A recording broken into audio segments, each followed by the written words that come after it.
Louvado seja Deus. Agora, abra sua Bíblia no Evangelho de João, capítulo de número 2. Evangelho de João, capítulo de número 2.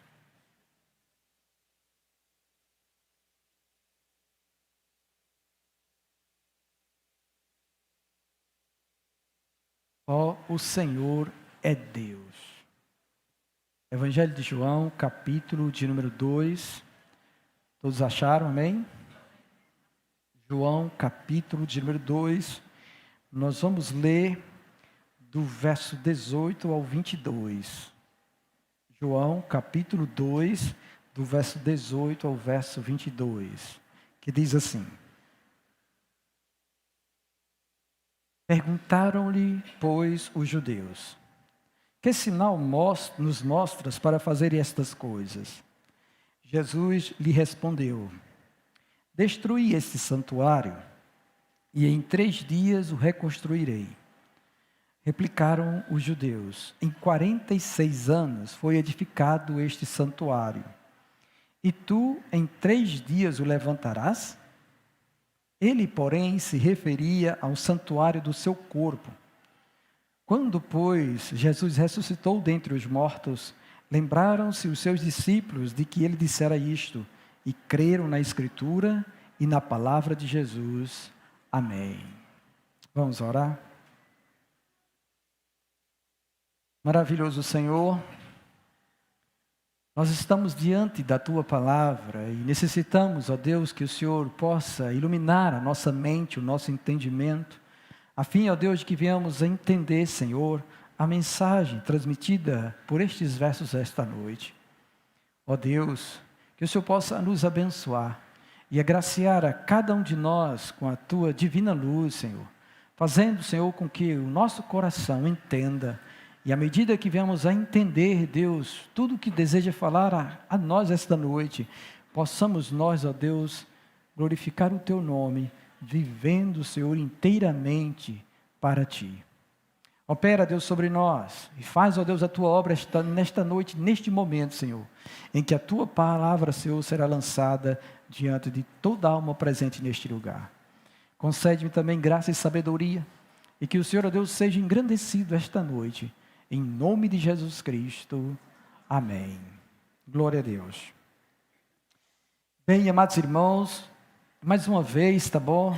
Nós estamos celebrando a mesa do Senhor, a ceia do Senhor, e comumente nós estamos falando recentemente sobre a obra de Cristo, aquilo que Cristo realizou e que o dignifica, o que o torna sublime, supremo, magnificente, tá?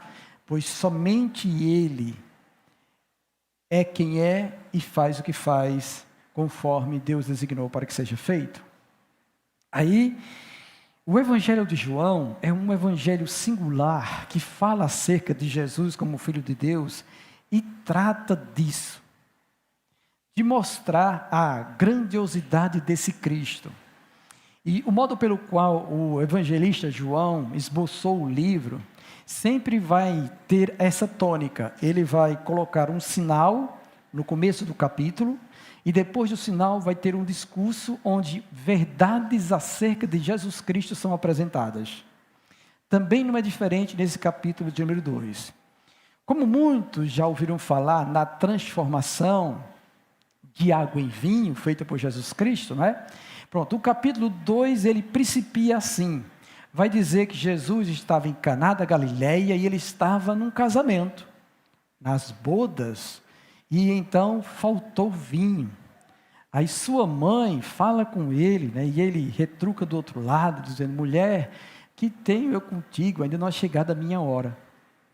Mas mesmo assim, depois ele vê que havia umas talhas ali, onde os judeus usavam para purificação, antes de celebrarem alguma festividade ou ir ao culto do Senhor.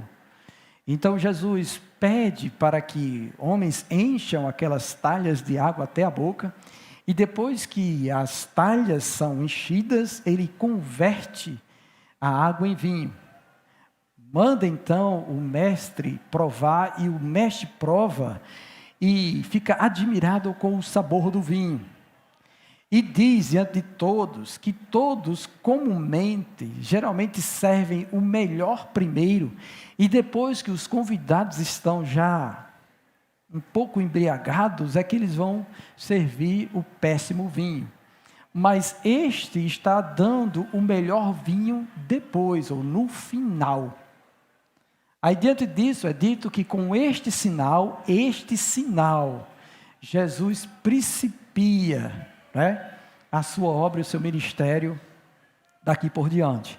Aí é justamente depois disso que acontece então dele descer para Cafarnaum com sua mãe, seus irmãos, seus discípulos, ficaram ali muitos dias e depois se aproxima a Páscoa dos judeus. Mais uma das festas, a primeira festa que os judeus deveriam celebrar. É a primeira Páscoa mencionada no livro de João, porque há ainda mais 2 Páscoas que são mencionadas também, visto que o ministério de Jesus durou 3 anos, e ele sempre frequentava as festas determinadas por Deus. E aí, numa subida ao templo, quando Jesus chega lá, qual é a situação? Existia um pátio enorme, que era chamado e conhecido como Pátio dos Gentios, que Deus permitira que fosse construído para que as nações, que não era de Israel, as demais nações presentes no mundo, se quisessem vir até o Senhor, adorar a Deus, então havia esse pátio que era permitido eles entrarem. E ali eles traziam suas ofertas para que os sacerdotes pudessem oferecer no templo ao Senhor. Mas justamente nesse pátio que era consagrado e o propósito era de atrair as outras nações ao Senhor, estava sendo ocupado por comerciantes. Comerciantes que vendiam bodes, cordeiros, pombas e também cambistas, que trocavam as moedas estrangeiras por moedas do templo para poderem ofertarem, dar o seu dízimo e sua oferta diante do Senhor. Jesus, quando olha aquela situação, ele se ira. E ele pega então pedaços de cordas e faz um chicote, que se chama azorrague. E ele sai expulsando todos eles. Ele expulsa os vendedores de bodes e carneiros, expulsa e vira as mesas dos cambistas também, virado com o que estava fazendo. E é nesse panorama então que começa a discussão que ele tem com os judeus. Aí chegam os judeus justamente no verso de número 18, tá bom? Acerca disso, sim, mas antes daí, aí Jesus faz lembrar a Escritura, dizendo que a casa de Deus deve ser chamada de casa de oração. Ele lembra isso.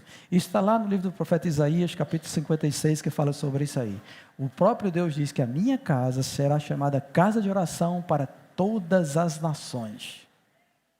Então, quando Cristo vê a situação, vira tudo e expulsa todos eles dali, e então os judeus vêm até ele. Esses judeus, tá bom? Que para nós assim parece judeu comum, geralmente aqui quando vai dialogar com Jesus são os principais, são os escribas e os sacerdotes que chegam diante de Jesus para interpelá-lo. Aí, porque ele saiu expulsando todo mundo, e saiu batendo em todo mundo, e virando a mesa dos cambistas, eles chegaram então a perguntar a Jesus: que sinal nos mostres para fazer estas coisas? Por que você está fazendo isso? Por que você está criando essa bagunça? Por que você está querendo consertar as coisas aqui, etc e tal? Principalmente porque parte daquilo que era vendido e parte daquilo que era trocado de moeda estrangeira em moeda nacional ia para o bolso de Anás, o sumo sacerdote. E com isso ele enricava cada vez mais. Parece com o que acontece hoje em dia também, não é? Em que muitas ofertas são levadas aos bolsos dos apóstolos da presente era, dos bispos e outros homens que fazem dos fiéis comércio, não é? Então Jesus, ele simplesmente faz isso, e os judeus começam então a perguntar por que ele faz isso. Aí olha só, eles perguntam: que sinal? Logo no início já foi dado um sinal da missão que Jesus viria fazer. E falando acerca de sinal, tá bom? Quando nós nos deparamos com isso, ao ler este livro, A minha mente costuma perguntar assim ao Senhor: eu sei que o Senhor tem uma relação para ter colocado isso dessa forma, porque foi o teu Espírito que inspirou o apóstolo João a escrever desse jeito. Aí, o que tem a ver o sinal de transformar água em vinho com esta verdade que o Senhor acaba de mencionar aqui, conforme os judeus perguntam? Que sinal o Senhor nos mostra para estar fazendo isso? Aí a gente precisa procurar estas relações, o que existe dentro dele, e é interessante demais. Primeiro de tudo, vamos pensar no sinal da transformação de água em vinho, tá bom? Que é algo impossível, cientificamente falando, tá? É impossível. E também, ao mesmo tempo, é radical. Então a gente pode dizer que quando Jesus fez isso, ele já estava anunciando que o que ele via fazer era uma reforma radical. Ele viria mudar algo de uma forma forte e poderosa. E o que ele estava tentando então falar acerca disso? Aí a gente pensa em tudo o que a Escritura declara acerca dele no Velho Testamento, o que é escrito no Novo Testamento, o que o autor de Hebreus fala também acerca disso. Aí, o que ele veio fazer foi mudar, alterar a questão do templo e do culto. Ele veio mudar, alterar a velha aliança e instituir a nova aliança. Ele veio tirar o velho vinho e veio colocar vinho novo. Então, essa é a mensagem do sinal. Ele veio transformar, ele veio ser o cumprimento daquilo que está no Velho Testamento. Aquilo que era sombra e que apontava para o frente, para ele, e o que viria depois vai começar a acontecer agora. Por isso que este sinal, ele principia o ministério de Jesus. Ele já está dando a mensagem: eu vim mudar tudo. O templo agora não vai ser mais o santuário feito por mãos humanas. Vai ser a igreja, o corpo de Cristo, o santuário do Deus vivente na terra. Vai ser esse. Vai ser assim. Também veio tirar o velho sistema de culto, os sacrifícios. Não vai haver mais sacrifícios de bodes e carneiros e touros e apresentação de efa de farinha e qualquer coisa desse tipo. Não. Agora vão ser oferecidos sacrifícios espirituais agradáveis a Deus. Ele veio fazer esta reforma, ele veio mudar as coisas todas. Então ele começa já anunciando isso diante desse sinal. Também é interessante que no momento em que ele está no casamento e que fala de aliança, pensamos nas alianças. No momento em que ele fala de purificação, ele também veio purificar o velho sistema e colocar um novo sistema. Não vale mais a circuncisão da carne, o que vale é a circuncisão do coração. É isso que vale. Não vale mais estas obras simplesmente como eram feitas. O que vale agora é um espírito contrito e quebrantado, e que teme e treme diante da palavra do Senhor. É isso que ele veio mostrar para nós, e essa purificação começa com um lavar regenerador do Espírito Santo sobre a nova comunidade de Deus, ou o novo povo de Deus. Então ele veio mudar tudo, ele veio reformar geral, ele veio mudar todo o sistema antigo, porque a velha aliança não estava mais realizando o que deveria fazer. A nova aliança precisava entrar. O novo santuário precisava ser erguido, um novo sistema de sacrifícios precisava ser realmente vivenciado, e o amor a Deus teria que ser fenomenal. Ele veio fazer isso aí. E é magnífico isso que ele faz. Assim como nós pensamos nas demais coisas acerca de Jesus, nós ficamos vislumbrados com isso. E vemos assim a grandiosidade do plano de Deus. Meus irmãos, Deus é tremendo. Ele é tremendo, tá bom? Ele é grande, ele é tremendo, e ele faz as coisas dele assim acontecer, e por meio do seu único filho, ele consegue fazer essa transformação poderosa e grandiosa. Porque ele diz que todo o desígnio dele permanecerá de pé. E que ninguém pode frustrar os planos do Senhor. Assim como pensei, sucederá, diz o Senhor. Assim como determinei, acontecerá, diz o Senhor. E foi isso então que a gente começa a perceber aqui. Aí olha só, olhando para isso e atentando para estas coisas, esta relação desse sinal com o que Jesus começa a fazer aqui, não é? E ele, no diálogo com os judeus, Jesus simplesmente disse para ele: destruirei esse santuário e em 3 dias eu o reconstruirei. Como a mente humana não costuma entender as coisas do Espírito, não é? Já imaginou? Nós não temos uma exata compreensão de como era esse templo, que foi construído por Herodes o Grande, alguns anos antes de Cristo. Mas era um templo feito de pedras, com seus enfeites e seus engastes de ouro, portas assim, né? E de certa forma atraía a atenção de todos que ali estavam. Como o templo ele representava a habitação de Deus com os homens, porque ele prefigura o tabernáculo, né? Então todo mundo então tinha assim uma afeição grandiosa por aquele lugar. É tanto que ainda lá no final do ministério de Jesus, depois de que ele celebra a ceia do Senhor, né, institui a Páscoa, a ceia do Senhor, que ele vai saindo com os seus discípulos, os seus discípulos olham para o templo e se admiram do templo. Veja que coisa grandiosa. Aí Jesus diz para ele: pois vocês estão vendo tudo isso, eu vos digo que não ficará aí pedra sobre pedra, que não seja derribada. Porque as pessoas estavam exaltando demais o templo e esquecendo realmente de quem é Deus e de como deve viver diante do Senhor. Às vezes a gente faz isso. E isso é propício do nosso coração, cuja natureza pecaminosa nos leva a fazer isso, não é? Que nós costumamos a criar ídolos. E assim como outras religiões têm os seus ídolos, como a Igreja Católica tem seus ídolos, muitos judeus também criaram essa idolatria em relação ao templo. Muitos.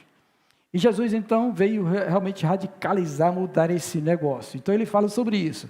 Como eles não entenderam, eles dizem a ele: em 46 anos foi edificado esse santuário, e tu em 3 dias o levantarás? Ele estava achando que estava falando de um templo feito de pedras, não é? Aí o texto vai dizer que ele se referia ao santuário do seu corpo. E no verso 22, quando Jesus ressuscita dentre os mortos, é que os discípulos se lembram e diz isto. E aí então eles passaram a crer nas Escrituras, naquilo que foi dito acerca de Jesus, todas as profecias acerca de Cristo, do Messias, e também na palavra dele, que ele acabara de falar. Aí a gente percebe então que houve isto. Então, o que é que aconteceu aqui em termos históricos, né? Com a entrada de Jesus na terra, com a encarnação dele, ele vem realizar esta mudança e ele opera isso. Aí agora, o lugar de adoração não é mais o templo, nem o sistema de sacrifícios, era sacrifícios de bodes e carneiros e outras coisas mais. Nem tampouco Deus estava limitado a um único lugar, porque todo israelita teria que se dirigir até o templo. Aí, lembram que em João capítulo 4, ele começa a falar sobre isso com a mulher samaritana, porque ela tinha dúvida de onde era o local que deveria adorar o Senhor. Aí, uns dizem que é aqui em Jerusalém, outros dizem que é lá no Monte Gerizim. Aí Jesus disse: olha,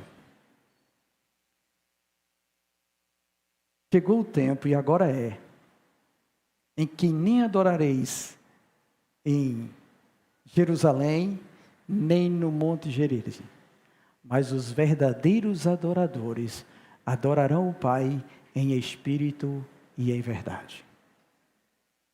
É isso que ele diz. Diante disso, a gente então começa a pensar no que foi que Cristo fez e o que aconteceu após a sua ressurreição. Bem, quando ele ressuscitou, que a igreja foi fundada, que o Espírito Santo veio sobre o povo do Senhor no dia de Pentecostes, e então ali formou realmente o santuário do Senhor, o novo santuário de Deus. Talvez os discípulos, ainda logo no início, nem tinham entendimento disso. Por quê? Porque eles ainda continuavam indo para o templo adorar o Senhor. O texto bíblico diz isso. Eles estavam todos os dias no templo, de casa em casa, adorando a Deus, celebrando ao Senhor. Mas a gente já começa a perceber, tá bom, que isto foi ampliando-se na caminhada dos cristãos, e quando veio a perseguição, que os cristãos se espalharam sobre a terra, e que eles começaram a pregar o evangelho por diversos lugares, diversas cidades, então ali onde um povo do Senhor se reúne, está o santuário de Deus. Está o santuário de Deus. E o que isso tem a ver conosco hoje? Aqui, neste momento em que a Assembleia está reunida, este é o santuário de Deus. Deus está habitando aqui pelo seu Espírito. Ele está conosco. Isso só foi possível por causa de Jesus Cristo. Por causa de Cristo. Então, todas as vezes que somos estimulados a congregar, nós estamos aqui. Agora, lembre-se do que acontecia no Velho Testamento. Assim como o culto ao Senhor foi determinado por Deus, também o culto nesse novo santuário foi determinado por Deus. E o texto mais claro, onde a gente encontra isso, tá bom? É em 1 Coríntios capítulo 14, onde o Senhor fala justamente sobre nossa reunião. Paulo começa a tratar disso no capítulo de número 11, quando ele fala justamente da ceia do Senhor, em que os irmãos estão reunidos para partilhar o pão e celebrar a morte de Cristo e a esperança da glória, ou a sua vinda. Só que eles estavam fazendo de maneira errada, e ele repreende nele disso. Depois disso, ele vai tratar dos dons espirituais, e ele fala que Deus concede cada um dom para a edificação do corpo todo. Ele faz isso, tá bom? Ele diz isso. Isso também veio por meio de Cristo, porque Efésios capítulo 4 diz isso, que ele deu dons aos homens para que a igreja, o corpo, o santuário dele fosse edificado. Nisso também, agora, os sacerdotes que só eram levitas, deixaram de ser só levitas. Agora, todos aqui são sacerdotes de Cristo. Não é mais a figura do pastor somente o sacerdote, não. Eu sou sacerdote, você também é sacerdote. Todos aqui são sacerdotes de Deus. E em Apocalipse isso está bem claro também, que o próprio Cristo instituiu todos nós como sacerdotes e reino do Senhor, para estarmos proclamando as virtudes do Senhor, para estar anunciando ao Senhor e para oferecer sacrifícios. Antes, o sistema do Antigo Testamento, a pessoa chegava até o sacerdote com sua oferta, o sacerdote pegava a sua oferta e oferecia a Deus. Hoje, você chega diante do trono da graça e oferece o seu sacrifício a Deus. E você não precisa de mediador para isso. Você não precisa que o pastor ofereça o seu sacrifício a Deus. É você que tem que fazer isso diante de Deus. Tá bom? O que antes agora estava assim, agora imagine a dificuldade disso, né? Vem alguém com um coração voltado para adorar a Deus, chega com sua ovelhinha ou o seu carneiro, ou o seu bezerro, aí vai e coloca diante do sacerdote, aí o sacerdote pega aquilo e apresenta. O sacerdote que pegou a sua oferta, ele não está com o mesmo sentimento que você tem ao oferecer isso a Deus. Já havia uma barreira aí, não é? Hoje, você é que tem que examinar a si mesmo quando for oferecer o seu sacrifício a Deus.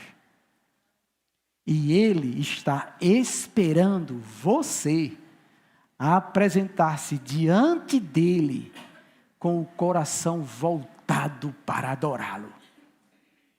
E Ele vai sondar o teu coração. Se você verdadeiramente está aqui com o desejo de adorá-lo em espírito e em verdade. E Ele diz que cada um vai receber conforme a sua obra. Então, irmão, vamos parar com a ideia de que assim, eu não recebi nada hoje, parece que o pastor estava sem unção, o problema é seu. Tá bom? O problema é único e exclusivamente seu. Porque agora você não precisa mais do sumo sacerdote para se apresentar diante de Deus e oferecer a Deus o seu sacrifício. É você e Ele. Então, se o seu coração não está bem, arrependa-se e conserte-se. Se você não está sentindo nada, a culpa é sua. Não bota a culpa em ninguém, não. O problema é com você. Você agora tem acesso livre diante dEle. Então é você que tem que corrigir o seu ser, e não os outros. E mais, não venha botar, tá bom, culpa no pecado dos outros, que está impedindo a sua adoração, não. Porque isso é inadmissível diante de Deus. Porque cada um vai prestar conta diante de Deus do seu pecado. Então não queira pagar preço pelo pecado dos outros, pague pelo seu. Vigie o seu coração e a sua mente, e se porte diante do Senhor, porque agora o sistema mudou. Agora é nova aliança. Tá bom? É bem diferente isso, não é? E assim como mudou isso, né? Também mudou a questão do sacrifício, não é mais cordeiro e etc. Quais são os sacrifícios que nós devemos apresentar diante de Deus, são agradáveis ao Senhor? Aí, Hebreus, capítulo de número 13, vai falar sobre esses sacrifícios espirituais que devem ser apresentados diante do Senhor. Hebreus, capítulo 13, verso 15 e 16. Eu já ministrei uma palavra acerca desses sacrifícios espirituais, tá bom? Aí, os sacrifícios espirituais que são oferecidos por meio de Jesus Cristo, está no verso 15 e no verso 16, que diz assim: por meio de Jesus Cristo, pois, ofereçamos a Deus sempre sacrifício de louvor. Hebreus 13, 15. Ofereçamos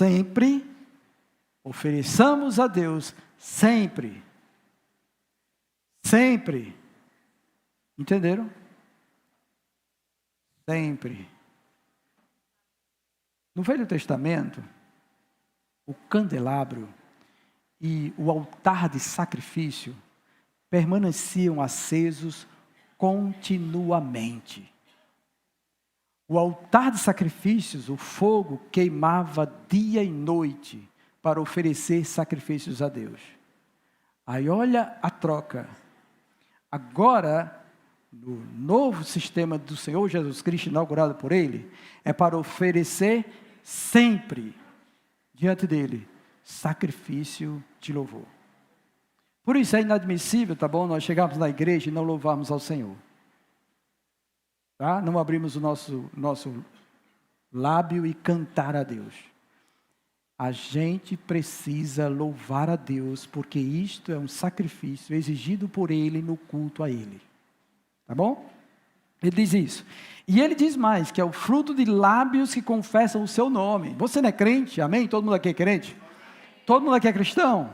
Todo mundo foi regenerado? Então você precisa louvar o Senhor. Mas não tem voz. Ó, já falaram tanto da minha voz cantando, irmãos, que se eu fosse dar ouvido a isso, eu não cantava mais nunca. Entendeu? Mas, para mim, eu passo por cima disso, porque o que eu quero é oferecer esse sacrifício de louvor ao meu Deus, tá bom? Pode ser que e olha que Deus, Ele tem o ouvido mais afinado do que os irmãos, tudinho que tem ouvido afinado. Mas, no entanto, Ele recebe minha adoração, porque Ele vê o que está no coração. E isso Ele contempla muito bem, não é? Além disso, tá bom? No verso 16 vai dizer assim também: não negligencieis igualmente a prática do bem e a mútua cooperação, pois com tais sacrifícios Deus se compraz ou tem prazer. Então, praticar o bem é um sacrifício que Deus se agrada, tá bom? É um sacrifício espiritual que Deus se agrada. também cooperar junto, estarmos juntos, cooperando com a obra, com o serviço, com a vida, também é agradável a Deus. E a gente precisa viver isso cada vez mais. Há uma dificuldade muito grande hoje em dia disso ser feito, principalmente quando a igreja cresce. É difícil nós conhecermos todo mundo e estarmos realmente sendo amigos e irmãos e cooperando uns com os outros na nossa caminhada, tá? Mas Deus deseja que seja feito. Se não pode ser feito com todos, mas vai fazendo com aqueles que estão próximos. Vai cooperando mutuamente para o crescimento de todos eles e assim Deus se agrada. Outro sacrifício de louvor agradável a Deus, espiritual a Deus, está em Filipenses capítulo 4. Filipenses capítulo 4, verso de número 18. Filipenses capítulo 4, verso de número 18.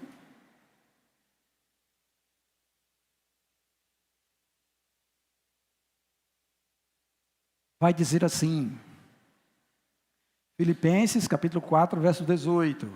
Recebi tudo e tenho abundância. Estou suprido, desde que Epafrodito me passou às mãos o que me veio da vossa parte como aroma suave, como sacrifício aceitável e aprazível a Deus. Então, quando nós cooperamos com a obra missionária, quando nós entregamos nossa oferta generosa, quando nós ajudamos os irmãos que estão ocupados com a proclamação do Evangelho, isto é agradável a Deus. Isto é um sacrifício que Deus recebe como aroma suave.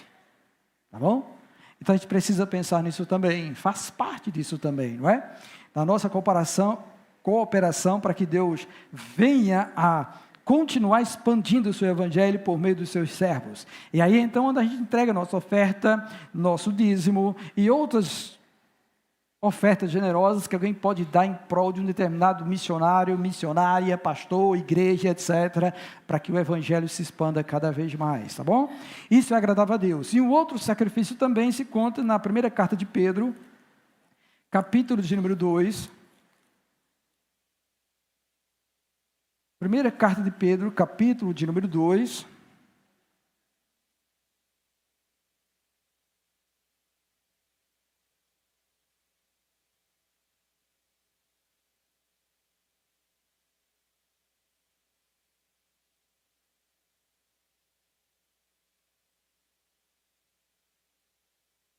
Ele vai dizer assim: também vós mesmos, com pedras que vivem, sois edificados casa espiritual, para seres sacerdócio santo, a fim de ofereceres a Deus sacrifícios espirituais agradáveis a Deus por intermédio de Jesus Cristo. Então, neste verso, nós vamos entender, tá bom? Que à medida que nós entendemos que somos parte do santuário de Deus, e Ele chama a gente de pedrinha, tá bom? Pedras vivas desse corpo todo, nós também devemos nos oferecer para que este santuário ele cresça, o crescimento que procede de Deus. Efésios capítulo 4 e também Colossenses vai dar uma ideia disso, onde ele fala assim, que cada junta, cooperando com a outra junta, efetua o próprio crescimento, o crescimento que procede de Deus. Então, você entregar-se também diante do Senhor, dizer, eis-me aqui, Senhor, usa-me a mim, também é um sacrifício que Deus se agrada. Paulo fez isso, ele anunciou isso em Gálatas, capítulo de número 2, verso 20 ao 22, onde ele diz que ele não tem a vida dele por preciosa, contanto que ele cumpra cabalmente o ministério que foi proposto para ele. Porque Cristo, Ele amou ele, se entregou por ele. Então ele diz que o resto da vida que ele tem agora na carne, ele vai viver em prol do Filho de Deus. E é isso que nós também devemos fazer aqui, tá bom? Agora imagine o seguinte, vamos pensar agora nas deficiências, né? Nas deficiências. Quando era no Antigo Testamento, o que acontecia no culto ao Senhor? O pessoal violava o sábado que foi instituído no culto do Velho Testamento para ser um dia em que eles não deveriam trabalhar, mas que eles deveriam estar consagrados ao Senhor, lembrando que Deus foi quem criou tudo, e também lembrando que foi Deus que libertou eles da escravidão do Egito e introduziu eles na terra prometida. É dito isso no Velho Testamento acerca do sábado, que era um sábado realmente santo ao Senhor, e Deus fala sobre isso no Velho Testamento. Também tem a questão de ofertar. Aí, o que é dito pelos profetas? Quais as acusações? Uma delas é que eles estavam pegando o animal defeituoso. O texto diz que Deus diz que ele deve pegar o primogênito sem defeito e apresentar a Deus. Aí, os profetas já estavam acusando eles de estarem apresentando o animal coxo, cego, deficiente de alguma coisa, diante de Deus. Então, estava tudo errado. Se nós pensarmos nestas coisas, nestas violações, nessas deficiências que havia no Velho Testamento, quais são nossas deficiências hoje? Somos santuários de Deus. Quais são nossas deficiências hoje? Primeiro, já que nós temos estabelecido nosso sistema de culto e nós temos um horário, nós deveríamos, pelo menos, honrar o horário. Não é? É a mesma coisa de violar o sábado. O sábado é de descanso para cultuar a Deus. Eles estavam violando o sábado. Aí nós temos determinado que o nosso culto é domingo, tem quarta-feira, de 7h30, e tem domingo, às 18 horas. E escola bíblica de manhã, às 9 horas. Aí a gente chega, que hora?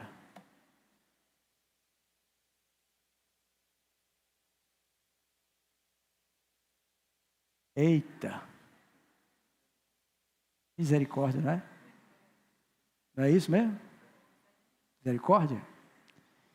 Se nessa pequena coisa a gente não consegue se consertar, irmãos, imagina nas demais, não é? A gente não já sabe que é assim, não está determinado assim para nós? Então a gente precisa se organizar para que a gente chegue no horário. Seria muito bom se todo mundo chegasse no horário aqui, às 18 horas, seria maravilhoso. Ver todo mundo adorando ao Senhor no mesmo espírito, assim, pegando uma tirada só. Pá! Né? Porque é que nem carro que passou a noite parado, aí antes dele dar todo o gás, ele tem que dar um esquente nele, né? Tem que ter um esquente nele, e nesse tempo frio, ele até engasga às vezes, e etc e tal. Então, você imagina aí, você vem para o culto e você chega atrasado, até você entrar no clima, aí você fica olhando para não sei quem, e fulano, pai, ei, irmão, isso é o quê? Aí tira toda a sua atenção, e aquilo que era para ser tributado a Deus, já foi. Aquele tempo que era o seu sacrifício de louvor, você não deu, você não realizou. E não somente isso, percebam o seguinte, que se no Antigo Testamento havia essas deficiências e era oferecido esse cordeiro, o culto então era prejudicado. Aí imagine hoje, quando nós realizamos isso, nós prejudicamos o culto. Nós prejudicamos o culto. Mesma coisa é se qualquer um aqui, em vez de estar ligado para adorar a Deus, para cultuar a Deus, estiver com o celular, olhando mensagens, visando Instagram, visualizando o WhatsApp, falando com não sei quem, e etc e tal, olhando preço não sei de quê, chegou uma promoção na Magazine Luiza, chegou no seu celular, no momento do culto a Deus. Não é? Imagine isso aí, né? Imagine isso aí. Ou os jovens que veio aqui, tudo bonito e etc., em vez de cultuar a Deus, está de olho na fulana. Porque está na expectativa do coração apaixonado receber alguma retribuição de alguma coisa, né? Assim? São as violações que a gente faz hoje em dia no culto ao Senhor e que a gente precisa aprender a corrigir. E vocês, maduros principalmente, precisam pensar acerca disso também. A gente não leva em consideração isso, irmãos. A igreja da Coreia é uma das igrejas mais abençoadas por Deus e cresce muito lá. Eles têm uma reverência que nós não temos. Há um texto no livro de Eclesiastes, eu acho que é Eclesiastes. Se não for, ler o Antigo Testamento que vai ter lá isso dizendo assim: guarda o teu pé quando entrares na casa do teu Deus. Também não seja precipitado para abrir a boca diante dele. Diz assim. Então, se a gente percebe essa cobrança de Deus no Velho Testamento acerca do culto a Ele perante o seu povo, não é diferente também nos dias de hoje. E é por isso que o poder de Deus, a graça de Deus, muitas vezes não é derramada de uma forma mais veemente e grande sobre nós. Por quê? Porque nós estamos falhando e somos deficientes nisso. Aí depois queremos que Deus nos abençoe e as coisas não acontecem. Não acontece porque você não adora a Deus de verdade. Não acontece porque você não se conserta diante dEle. Você quer que Deus seja o seu garçom, mas você não quer servir a Ele. Você não quer adorar a Ele. Você quer viver o seu cristianismo do seu jeito. Então eu chego aqui 6h30, depois eu chego mais tarde um pouquinho, ou sei lá o quê, ou quando eu venho para o culto eu venho pensando em N coisas e etc. E não venho com o propósito de adorar a Deus. E aí você acha que Deus, Ele não vai ver isso? Ele vê isso e Ele sabe disso. Mas aqueles que vêm com o desejo de buscar a Deus e se encontrar com Deus, Ele se revela para eles. E eles enche eles da graça e da alegria dEle. E Ele faz com que eles recebam aquilo que eles vieram realmente colocar diante do Senhor. É isso que deve acontecer conosco, não é? Como as demais coisas que a gente precisa valorizar também diante de Deus. Mas isso é um ponto só, tá bom? Aí existem outros. Por quê? Porque o texto diz que nós somos um corpo. E que Deus nos colocou neste corpo. E mais, Ele diz que Ele deu um dom a cada um para que cada um coopere com todos para o crescimento do corpo. Aí se você não participa do corpo, você prejudica o corpo. Você não está andando conforme o corpo tem que andar. É outra coisa que a gente precisa perceber nisso. Aí os irmãos lá não tem isso não. Eles vão para o culto, chega tudo no mesmo horário, chega tudo direitinho. Quando chega lá, fica de prontidão. Quando é para orar, é para orar. Eles não ficam pensando nem conversando. Enquanto o ministro está orando, eles estão ali concordando, atentos ao que está sendo dito e proclamado. Quando é para louvar, todo mundo louva. Irmãos, é lindo, parece um coral bem grande. Imagine só uma igreja com 3.000 almas dentro e todas elas cantando ao Senhor. Eita, meu Deus, isso é um pedacinho do céu, isso, entendeu? Um pedacinho do céu, e aí a alegria do Senhor, o Espírito Santo vai enchendo eles assim, e eles vão se regozijando no Senhor, por conta disso. A gente faz isso, irmãos? O sistema do Velho Testamento, o Senhor estava realmente vendo que não estava mais a contento. Ele envia Jesus para mudar tudo isso no tempo certo. Jesus agora é o meio pelo qual um verdadeiro culto espiritual pode ser oferecido a Deus. E Ele agora concedeu a gente para fazer isso. Nós somos o santuário de Deus. E Deus habita em nosso meio. É outra coisa grandiosa que a gente precisa pensar. Tá bom? Porque o texto bíblico diz que este santuário, que é o corpo do Senhor, é a habitação do Espírito de Deus. Entendeu? É a habitação do Espírito de Deus. Então, quando nós estamos realmente, verdadeiramente, como um só, como um santuário de Deus, o Espírito de Deus começa a agir em nosso meio. E começa a operar milagres, e cura, e transformação de alma e de coração. É nesse momento que Ele regenera, é nesse momento que Ele levanta alguém em profecia para falar. É nesse momento que Ele vai testificar com aquele que chegou neste lugar que Ele está aqui. É neste momento que ele começa a trabalhar na mente daquele que você tem orado, para que eu converta, para que mude o pensamento dele. É nesse momento que ele trata com os maridos, é nesse momento que ele trata com as esposas, é nesse momento que ele trata com os filhos, aleluia, porque nós somos a habitação dele.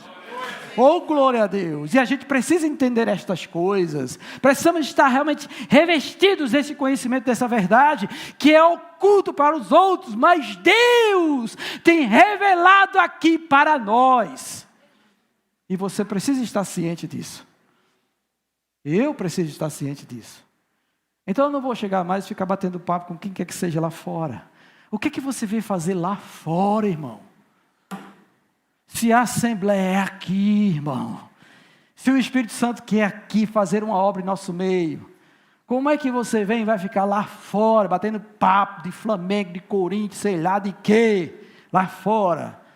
O negócio é aqui, e o desejo dele é botar fogo em nós. Eita glória, é trazer o nosso coração a estar fervoroso diante dele, e nos alegrarmos com sua presença graciosa.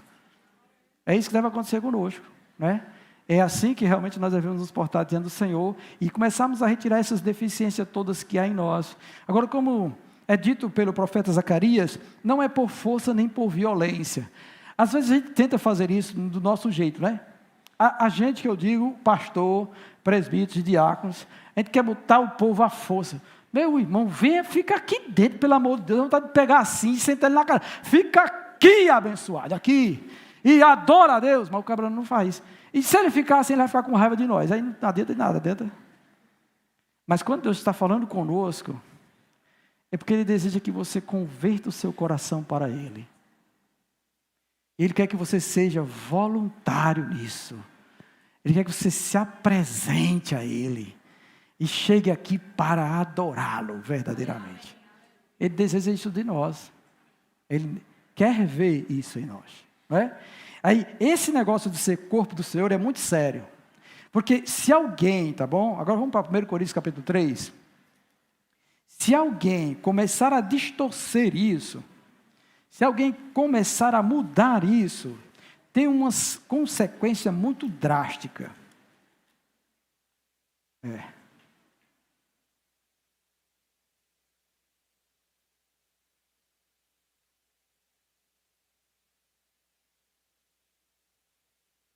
1 Coríntios capítulo 3, versos 16 e 17 vai dizer assim: não sabeis, 1 Coríntios 3, 16 e 17, não sabeis que sois santuário de Deus e que o Espírito de Deus habita em vós? Se alguém destruir o santuário de Deus, Deus o destruirá, porque o santuário de Deus, que sois vós, é sagrado, ou santo, né? Ele diz assim. Então, aqui esse texto especificamente está falando da igreja como santuário de Deus. Essa palavra aqui, santuário, é o lugar da habitação de Deus. É comparado com o santíssimo lugar, onde estava a arca da aliança, tá bom? É comparado a isso. Então, ele está dizendo que nós somos esse santuário de Deus. E se porventura, e ele diz mais que o Espírito de Deus habita em nós, tá? Junto conosco. Aí ele diz que se alguém destruir o santuário, se alguém pegar e começar a desvirtuar a igreja, a afastá-la do propósito pelo qual Cristo morreu por ela, e trouxe essa nova reforma, essa nova aliança para ser vivida pela igreja, o Senhor vai destruir essa pessoa. Daí vamos pensar assim, tá bom? Vamos supor que de repente eu estou aqui, e eu vou usar eu como exemplo nisso, está repreendido isso. Em nome de Jesus, Mas digamos que eu comecei a me exaltar e agora eu quero ser apóstolo. Eu vou me consagrar apóstolo. Tá bom? Eu já comecei errado, já comecei a me desviar, né? Me consagrei apóstolo, e agora eu chego aqui com umas ideias diferentes. Irmãos, olha, o negócio é grande. Profeta do Senhor chegou nesse lugar, aí começa a dizer coisa. Pai. Aí depois eu venho com outra visão diferente, diz, vocês têm que dar para Deus operar mais ainda. Aí agora vocês têm que semear, vai ser o sacrifício de Valdemiro, vai ser o trízimo, não é mais dízimo, é trízimo agora, vocês têm que dar para Deus operar na vida de vocês. Aí vocês tudo vêm me... Eu estou destruindo e desfazendo o santuário de Deus. Vai chegar o momento em que Deus vai me destruir. Porque vocês que são santuário de Deus, nós que somos santuário de Deus, somos sagrados para o nosso Deus. E todo aquele, tá bom, que desvia a igreja do Senhor Jesus Cristo, ele paga um preço muito alto por isso. E toda igreja também que se deixa levar por isso e se desvia, também pagará um preço alto por isso. Porque Deus não deseja estas coisas. E nós precisamos realmente conhecer qual é a vontade do Senhor para estarmos servindo como o templo do Senhor. E vem agora a outra parte. A outra parte é que, visto que Ele nos tornou pedras que compõem todo esse santuário, e também sacerdotes desse santuário, também tem a questão individual de cada um. O texto bíblico diz que um pouco de fermento leveda a massa toda. Lembra disso aí? No Velho Testamento, quando Deus fez uma aliança com o seu povo, Ele instituiu como deveria fazer certa coisa, e Ele disse que ninguém, do povo todinho, teria que se desviar disso. Vocês lembram do que aconteceu quando Josué foi tomar posse da terra prometida, que ele saiu em batalha, e que Deus disse, por exemplo, na cidade de Jericó, em relação a essa cidade, Ele disse, você deve destruir tudo, e não deve pegar coisa nenhuma para vocês. Foi o que Acã fez, pegou da prata, pegou uma capa babilônica, levou para sua tenda e escondeu na sua tenda. Quando o povo foi guerrear com uma cidadezinha menor, o povo perdeu, saiu fugido. Josué não entendeu e foi orar a Deus. O que foi que Deus disse? Por que você está aí de joelho? Tem pecado no meio do povo. Lança sorte. E a sorte foi lançada. E cada sorte que era lançada caía numa tribo, da tribo caía numa família, num clã, do clã caía numa família, e da família caía no responsável. Parece que Deus fazia cair mesmo assim. Eles tiravam a sorte e diziam, é esse. Aí jogava aí, é esse. Tirava a sorte, é esse. Tirava a sorte, é esse. Até chegar em Acã. Quando chegou em Acã, diz logo aí, confessa logo, que Deus já revelou que foi tu mesmo. Aí Acã disse o que foi que aconteceu. Mas vocês percebem que por causa disso, eles foram prejudicados. Imagine, tá bom, a espiritualidade da igreja, ou a comunhão dos santos sendo prejudicada por membros desta igreja, que em vez de andar de modo digno do Senhor, andam também em comunhão com o pecado. Ou andam fazendo coisas que não devem. Aí, por exemplo, andam vendo pornografias ou outras coisas mais. Andam se metendo com quem não deveria se meter. Andam cobiçando riquezas e querendo investir em pirâmides e outras coisas mais, para poder lograr êxito e ter rendas além do necessário. Estas coisas todas que Deus não se agrada, porque o amor do dinheiro é a raiz de muitos males, e etc e tal. Aí, no capítulo 6, tá bom? Dessa mesma carta, no capítulo 6, também no verso 16, vai falar algo assim, que diz respeito ao homem que se deita com a meretriz, né? Ou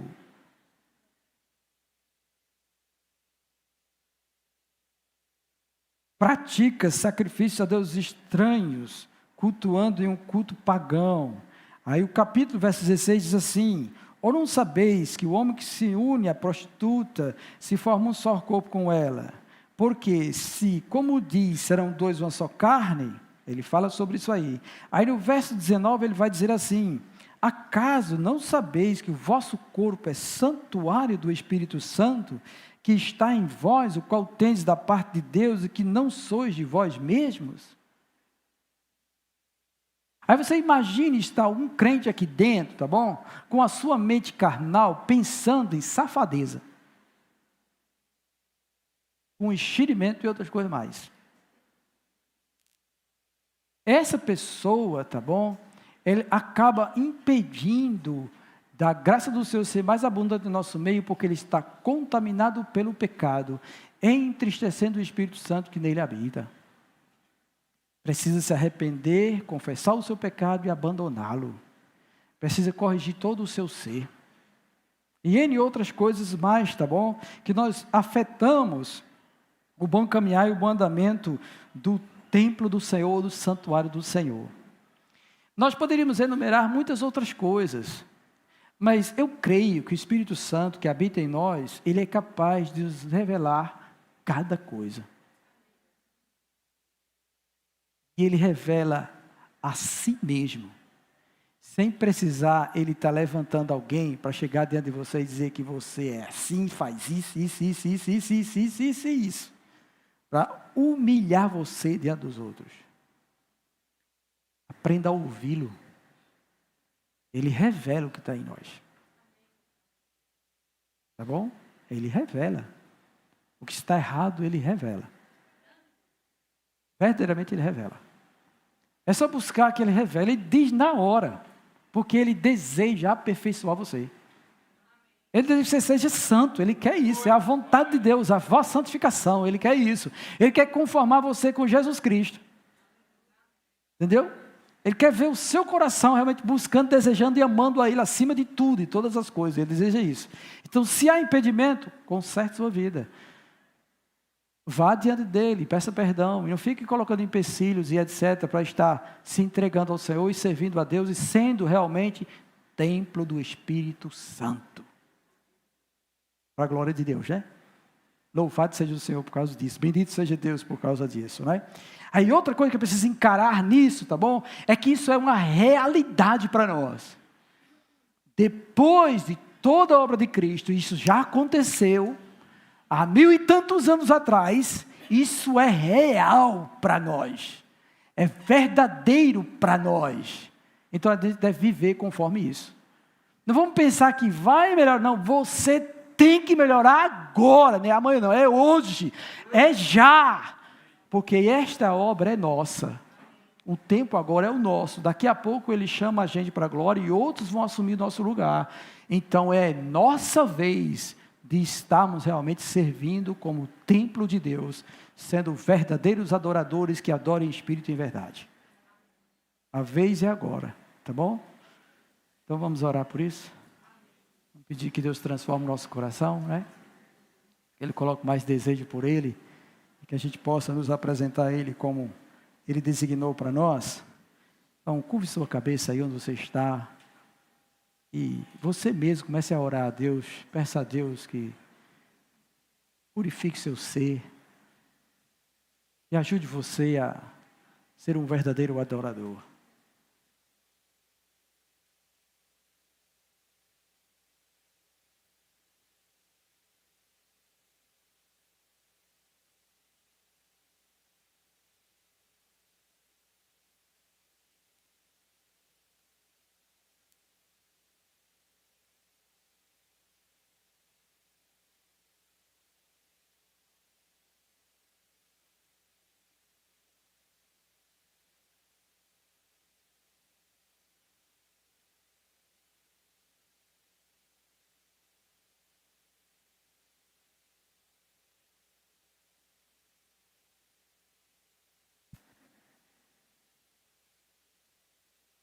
Bendito Deus, eu rogo a Ti, ó Deus, pela vida do Teu povo, Senhor, por cada um de nós que nesta noite estamos reunidos neste lugar. E eu Te peço, Senhor, a Tua misericórdia, que o Senhor nos ajude a honrar o Senhor, a contemplar a realidade que somos o santuário do Senhor, e que o Senhor habita em nosso meio, Senhor. Que o Senhor nos ajuda, Deus, a apresentar também nossos sacrifícios espirituais de forma real e verdadeira. Conserta, Senhor, o nosso coração, desfaz, ó Deus, tudo aquilo que não está em conformidade com Tua vontade, Senhor, em nós. E opera, Deus, na vida da Tua igreja, do Teu povo, Senhor. E se reúne neste lugar. E nos agracia, Senhor, com poder, com revestimento de poder, com maravilhas em nosso meio, com dons espirituais sendo manifestos neste lugar, para a edificação desta casa, para que ela cresça, o crescimento que provém do Senhor, e que o Senhor, Deus, nos ajude a consertar estas irreverências que temos diante do Teu santo e grande nome. Senhor, opera em nós. Muda o nosso ser. Não nos deixa, Deus, sermos vencidos pelas nossas transgressões. Mas faz, ó Deus, com que Teu Espírito mortifique as obras da carne que há em nós. E que possamos, ó Deus, buscar as coisas que são do alto, Senhor. E convence cada um que tem resistido, Senhor, a Tua voz e ao Teu chamado. Faz isso, ó Deus, em nosso meio. E glorifica o Teu santo nome neste lugar, Senhor. Pois Tu nos salvaste e nos constituíste para Ti, sacerdotes do Deus Altíssimo. Opera então, ó Deus, sobre nossa vida. E ajude, Deus, esta casa, Senhor, a andar de modo digno diante de Ti. Cultuando a Ti, Senhor, com um verdadeiro culto. Culto de um verdadeiro adorador. Opera, Deus, sobre nossas vidas. Em nome do Senhor Jesus Cristo. Amém.